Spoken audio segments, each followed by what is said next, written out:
Welcome to Ready, Set, Renovate. We're doing a 10-part series on condo living. Remodeling a condo is different than remodeling a house, and we're bringing on guests all across the upstate of South Carolina to tell us about it.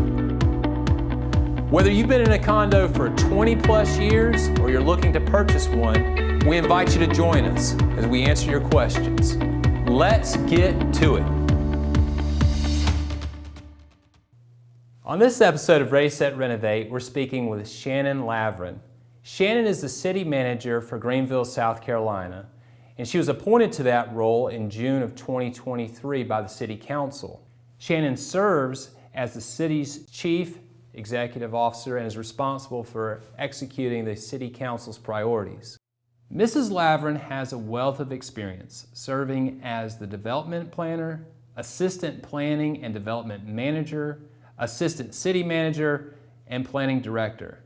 On this episode, you'll learn more about what she does, her vision, and the future for downtown Greenville, and why Greenville is such a great place to work, play, and live. So let's get to it. Well, Shannon, thank you for joining us for this conversation. Sure, thank you for having me. Coming on the Ready, Set, Renovate podcast. We're excited to hear what you have to say, and I think a good starting point would just be giving us an overview, giving our audience an overview of what your role entails as city manager. Thank you, sure. Well, as city manager, I oversee the entire city of Greenville. I'm the city's chief executive officer.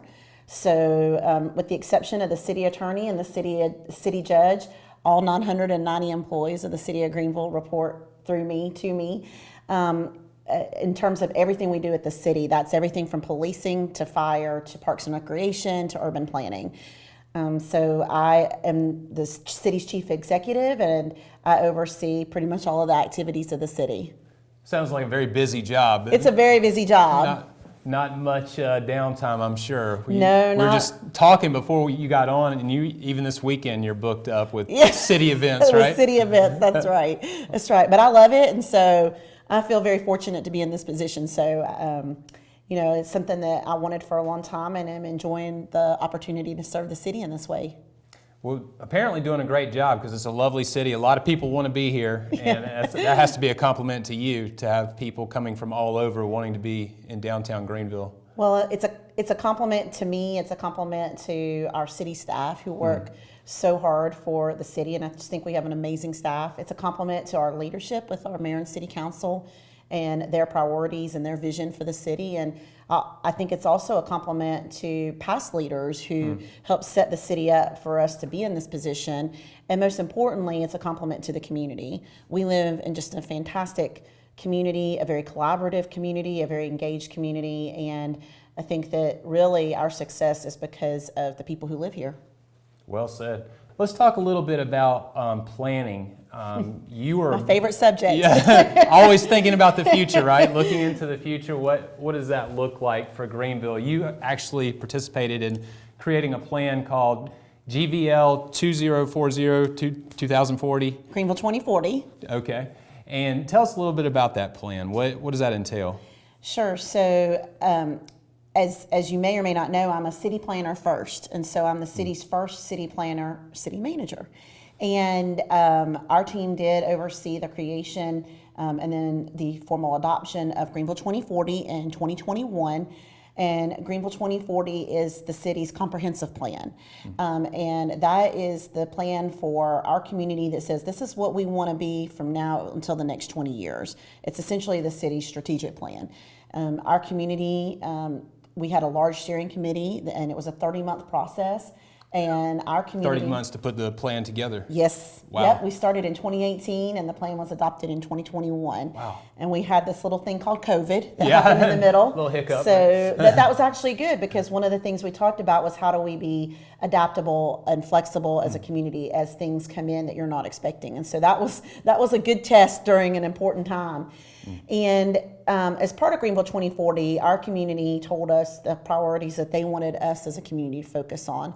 And those three things were affordable housing, transportation and mobility, and open space and green space for Greenville. And I guess those are being implemented as we speak, those three Yes, areas are being addressed? absolutely. You know, the great thing about the city of Greenville is that we don't just do plans and then sit them on a shelf. I think one of the things that makes Greenville very special is that it's great to do a plan and get people excited, but if you don't implement the plan, then you have no credibility and then you lose the interest of your community. And Greenville has done an exceptional job over the years of implementing their plans, and the city is implementing Greenville 2040. They took the bold step right after adoption of Greenville 2040 to procure a brand new zoning ordinance and zoning map for the entire city. And so we spent the last half of 2022 and 2023, all of 2023, in the formal adoption and presentation of the zoning code to the community. I'm very proud of the fact that the city of Greenville, because of our collaboration with our community, was able to adopt that code in about 5 months, which is, I think, really unheard of across the country. Again, I attribute that success to the community being collaborative and working with the city on making sure that the rules that are put in place reflect the values of the community. So yes, Greenville's doing a lot to implement Greenville 2040. We're continuing to do more, and I'm excited about some of the things we're going to do in the future that are a continuation of the implementation of Greenville 2040. I wanted to read this quote from Mayor Knox White. It's quite a compliment for you. He said, "Shannon becomes the first urban planner to become city manager and the first woman named to the position permanently. With Shannon, the council has a true partner in protecting neighborhoods and preserving our quality of life." That's a huge compliment to get from the mayor. Yes, it is. Tell us a little bit about those two things, protecting neighborhoods, and I think with what you've already said about preserving the way of life, that's already a big time focal point that you've elaborated on. But the preserving the neighborhoods part, what was he alluding to there? You know, during the Greenville 2040, and even more so during the zoning code review and adoption process, you know, the community and our neighborhoods really told us what they wanted for our community. We have over 40 neighborhood associations in the city of Greenville. We have a public engagement manager for the city that works with our neighborhoods, as well as we have our community development team that works specifically with our special emphasis neighborhoods. And so we are very tied into our neighborhoods in the city. We have a longstanding relationship with them, and they are great to help us know if we're going down the right path or something, or if we're not going down the right path with something. And so we very much value our relationship with our neighborhoods. And you know, I have a special relationship with many of our neighborhoods that I have built over the years just through the planning processes. Between Greenville 2040 and the zoning code, I've had an opportunity to have a lot of one-on-one engagement with our neighborhoods, our neighborhood leadership, and our neighborhood presidents. And I think that that's what the mayor's alluding to, is just, you know, being in tune with their wishes and desires for the community. That's a good phrase, being in tune. I know as a public servant, what your constituents really want is just to be heard, and it sounds like you're doing just that. Yes, we really value listening to our constituents, and we have a project going on right now, and the community, some people like it, some people don't. But one of the things that I'm really proud of is that I feel like we're making changes to that project as we're progressing, because of just hearing the community feedback on it and trying to make sure that everyone's heard and that we are taking all of those different viewpoints into consideration as we work towards a final plan. Well, let's change gears here a little bit. I want to talk to you about condo living. It's a big part of downtown Greenville. Yep. Do you have an idea of how many residents are living in condos in the downtown area? I don't know if I have the exact number that live in condos, but I do know that we have a large number of people that live in downtown Greenville, and that's important. And the city of Greenville did that early before a lot of communities caught on to the importance and the need to have residents 24 hours a day, 7 days a week that are living in your downtown core. And it's important because they support the local businesses that are down there. They have eyes on the street all times. They activate public spaces so that people want to be there. And so, you know, one of the things I love about our downtown is that it does not become a dead zone after 5 or 5:30 in the afternoon when everybody's leaving to go to another part of the community to live. If anything, I think our downtown becomes even more alive at that time. But it's 2:30 in the afternoon on a Friday, and I left our downtown at 65 degrees and sunny, beautiful day in April. And when I left, it was swarming with people this afternoon. Nice. And that though is attributed to not only a mix of people that may be coming into the Greenville for the weekend, but we have a lot of residents that live downtown, either in apartments or condos. And they're out and about just as much as the tourists. And that's what really is important, is that I love that. I feel like downtown is a true neighborhood, just like any other neighborhood. Yeah. And like you're saying, if they're living there, they have a vested interest, right? They sure do. They absolutely do. And that's great. What do you foresee as the opportunity for more condo living? There's several parcels that are undeveloped in downtown that allow for additional residential living and residential development. I would say that I think there's a lot of opportunity for condo living. You cannot do it any other way. In downtown in particular, just because of the cost of land. Mm-hmm. So multifamily is the only way that you can really accomplish what you need in terms of a density of a project that would work. And so that can either be apartments or condos. A lot of people don't know necessarily the difference when they're looking at it from the outside. We know the difference because of the ownership configuration, but a lot of people that would come into the city wouldn't necessarily know, oh, that's apartments there, or that's condos. And in fact, I think I know of a building that recently converted from apartments to condos. You probably know the same one in downtown. Yeah, no, that's very common, or an opportunity for people who want to live in condos. You have the building. You sometimes even have hotels, that get converted. Definitely familiar with that. Or you have a mixed-use project, and I know of one. It hasn't come out of the ground yet, but I'm hoping it does. Yeah. Where you have the condos and a hotel in the same building. And the hotel is the first 7 floors, and then the top 2 floors or 3 floors are condo living. And then they can share some of the same amenities. So I think we're going to continue to see that model moving forward too. When we think of mixed use, I think people think of things like retail on the bottom, restaurant on the bottom, and either office or residential above. But when I think of mixed use, I think there's a lot of different ways to think about mixed use. And I think the hotel and residential concept is really unique because you get both uses in the building, but then there's amenities that the two can share. Yeah, that's a good point. When it comes to contractors who are beautifying the downtown, what is the expectation you as city manager have for them, the type of contractors you want working in those condos and on the buildings, the type of developers you want bringing Greenville to the next level? Sure. Well, we don't have any say in that. That's done by the private property owner chooses whoever they want to develop or do the contracting work in the city. However, people know me. I have pretty high expectations when it comes to architecture and design, and so I fully expect all of the projects to meet our downtown design guidelines that the community adopted in 2017, May of 2017, and to obviously meet all of our zoning codes and our building codes. But our downtown design guidelines really set forth the expectations of how we want to see buildings treated, the public realm treated, the pedestrian areas treated, and I expect everyone to comply with those. Now, and that's definitely something you need to keep a watchful eye on because the contractors come in all shapes and sizes and varieties. But I know the residents definitely would value everything you're saying there.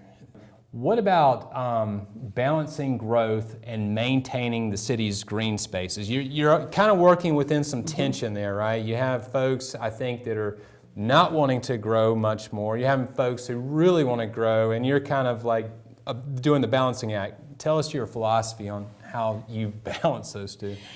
Well, it is a balance, and I think that a little bit of growth, obviously you have to have measured growth, and I would say you want to have measured growth, you want to be strategic about your growth. People get tired of hearing the term smart growth, but there's some real truth in that in terms of how you grow.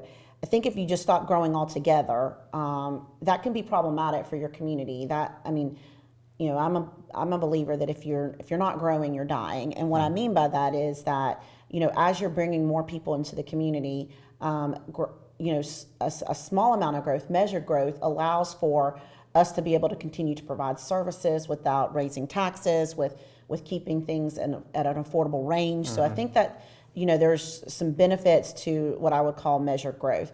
I think where people get really concerned is where they feel like the growth just becomes too much to manage.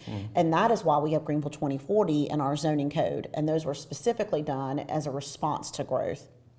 And I think that they are doing a good job with that. We will reevaluate Greenville 20 in 2025. We'll start in 2025 with an adoption in 2026. So we'll be able to utilize that process to really see how we're doing with growth from where we started back in 2018, 2019, 2020 to where we are now. And I think that'll be really important as part of that process with growth. In terms of green space or open space was one of the top 3 priorities that Greenville 2040 was set forth for our community.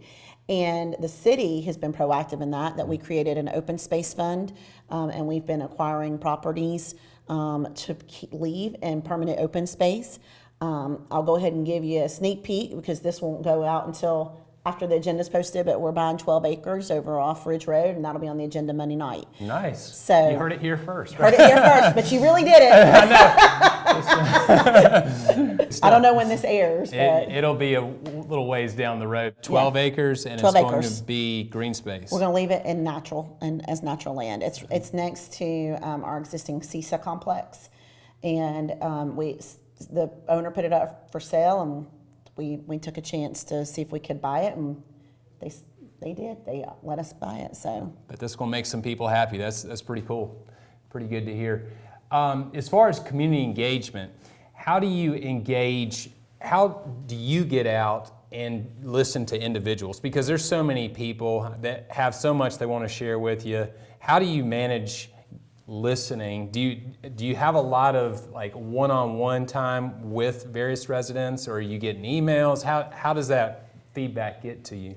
I get a lot of emails, and I don't love email communication. I just don't think that it's really that effective especially when you're dealing with sensitive issues or when people are upset. I think that things can obviously you just don't have that same level of personable interaction when you're in an email situation. So for me, I do get out a lot. I go to as many things as I can possibly go to.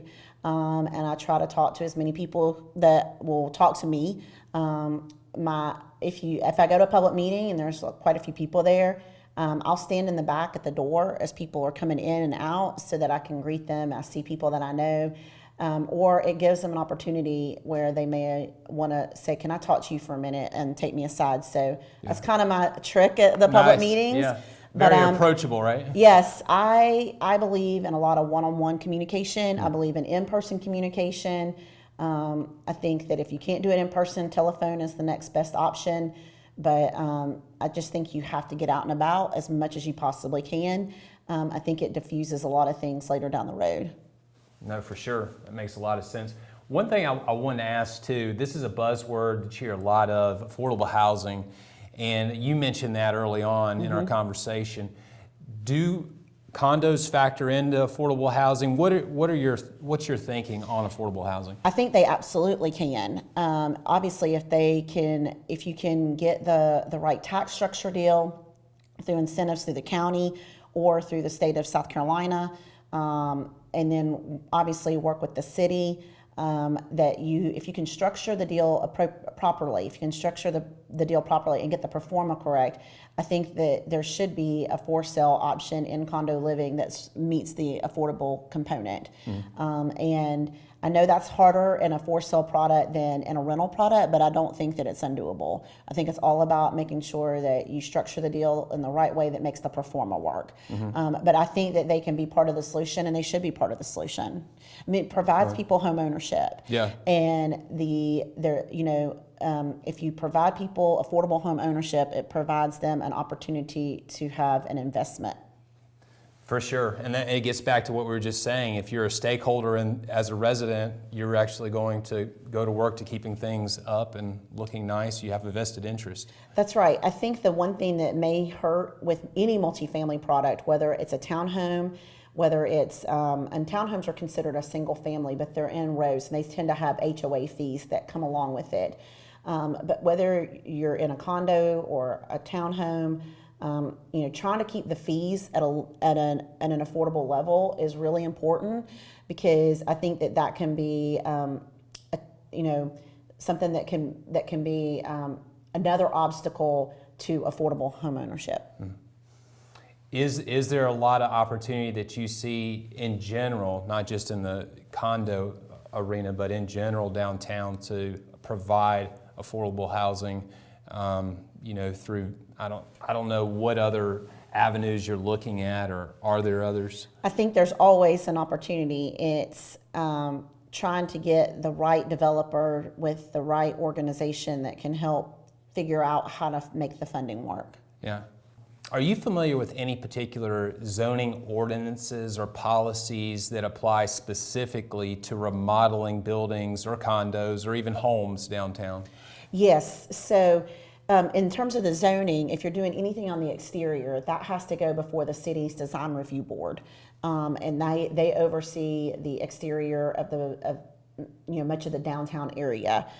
Their guidelines are on the city's website. And you have to receive what's known as a certificate of appropriateness.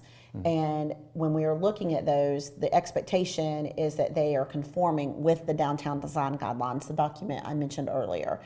And so that is what is reviewed in terms, even if you're just doing a remodel. So if you're making a change to the storefront, you're making a change to the windows, you're making a change to the exterior brick, you want to paint it, all of that requires approval through the city through a process known as a certificate of appropriateness that must show that the request conforms to the city's downtown design guidelines and is approved through the city's design review board. Interior modifications, though, wouldn't have the same degree of no, scrutiny. There's no zoning review for interior modifications. Now, you do have to meet the building code. Sure. And you have to get building permits. Sure. Get your building permits. Yeah. Do not want to not get your building permits. Don't try to fly under that radar. No. That's a good point. So when it comes to the future, how do you foresee condos factoring into the development of downtown Greenville? Well, I definitely see condos factoring into the development of the city of Greenville as a whole quite a bit. I think that obviously when you look at Greenville 2040, it calls for nodes that are basically small urban centers, a much smaller version of downtown throughout the community, and condos would be a huge component of any of that kind of development. And as we start to see the scarcity of land costs continue to rise, I think more and more people want to be as close to some type of urban core, whether it's one of the nodes or whether it's downtown Greenville. They're willing to take that different stance of, I may not have a yard right outside my door, but I have a city. Yeah. And so a lot of things are accessible. A lot of things are accessible. I can walk to my coffee shop. I can walk to my office. I can walk to the grocery store. And so when you start to think about that throughout the city, I think condos play a part throughout the city, not just in downtown. Specific to downtown, I think that you're never going to see any more what I would call single family residential development downtown. That just doesn't exist. Land values are just too high for that. And it's not the highest and best use of the property in the downtown core. And so you're going to continue to see multifamily downtown. And so then are they going to be condos, or are they going to be apartments? Are they going to be for ownership, owner occupied, or are they going to be rentals? And I think you're seeing a mix of both right now. I think that, I'd like to see more variation in the price points of condos downtown, so that we have a larger variety of housing stock downtown to offer people that want to have that ownership option, but maybe can't go at 1.2 million. So take me, for example, I'm looking for something, maybe I'm not looking for something at 150,000, but I'm definitely not looking for something at 1.2 million. Sure. I want to live downtown. And so that's all part of the decision point is the obviously the price, but then, when I'm looking with my husband, what we're looking for is, yes, we wouldn't have a yard, but do we have access to the Swamp Rabbit Trail? Do we have access to Cleveland Park? Or do we have access to Falls Park? Or do we have access to Unity Park? I'm fine to not have to mow the yard if I have access to one of our parks and can get there easily through the Swamp Rabbit Trail. So it's just kind of reframing that mindset of what's important to me and what am I looking for. I think a lot of people that move downtown, and I lived in another city before I came to Greenville and lived downtown for many years, is that mindset of, okay, I'm going to have to make some sacrifices in space. I'm going to have to make some sacrifices in storage. I'm going to have to make some sacrifices in maybe a garage and or a yard. But what I receive in return for that is I have an entire city that's available to me at any point where I can walk to work, I can walk to the coffee shop, I can walk to dinner, I can walk to the grocery store. I've always got something to do. It's never boring. It's never dull. And by the way, I can use the Swamp Rabbit Trail to get to pretty much anywhere I need to go. Yeah, now, there's some good trade-offs there. Yes, so I think you'll continue to see downtown living become more and more popular. With people who are looking for new developments, residential developments around the city of Greenville, can you give us an idea of what might be on the horizon there? There are several projects that have been announced that I don't know if they're under development yet, but I know of a few that are in the planning stages that I can't really talk about yet. But I do know that I think that the Kimpton Hotel and Residences is about to come out of the ground maybe the second quarter of this year. And that's a project where the bottom is the hotel, and then the top, I think there's going to be 28 or 29 condo residences in that building. And I think those will be coming online soon. There's some things that I think are going to go on over right on the outside of what most people consider downtown. We consider it downtown, which is College Street area. I think we've got a project over there that should come out of the ground soon. We've had a project over by Unity Park that is right by Greenville Water, which I consider to be downtown because you literally can walk down the hill and then you're on River Street and you're basically at the backside of City Hall. And those are condos. And they're under construction right now, and I think there's a couple hundred units there. Really? Yeah. So there are a few projects that are in stages at various points throughout the downtown area.